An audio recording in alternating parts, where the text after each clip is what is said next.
টি-20 র্যাঙ্কিংয়ে উন্নতি তানজিদ এবং সাইফদের সম্প্রতি র্যাঙ্কিংয়ে হালনাগাদ এনেছে ক্রিকেটের সর্বোচ্চ নিয়ন্ত্রণ সংস্থা আইসিসি প্রকাশিত র্যাঙ্কিংয়ে 7 ধাপ এগিয়েছেন তানজিদ। ক্যারিয়ার সেরা 649 রেটিং নিয়ে জায়গা করে নিয়েছেন 20তম স্থানে।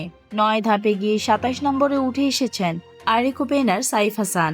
এদিকে টি-20 ব্যাটারদের শীর্ষস্থানে কোনো পরিবর্তন আসেনি, নিজের জায়গা ধরে রেখেছেন ভারতীয় ক্রিকেটার ঈশান কিষান।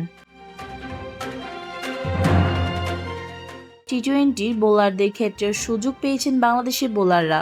7 ধাপে গিয়ে 19তম স্থানে আছেন বাংলাদেশের শেখ মেহেদী হাসান। 28 ধাপে গিয়ে জায়গা 25তম স্থানে আছেন লেগ স্পিনার রিশাদ হোসেন। এদিকে 4 ধাপ নিচে নেমেছেন নাসুম আহমেদ, তার অবস্থান 13 নম্বরে। অবশ্য বাংলাদেশিদের মধ্যে সেরা অবস্থানে আছেন তিনি। এদিকে তাসকিন আহমেদ 9 ধাপে এগিয়ে আছেন 69 নম্বরে। ক্রিকেটের সকল আপডেট পেতে আমাদের সাথেই থাকবেন। ধন্যবাদ।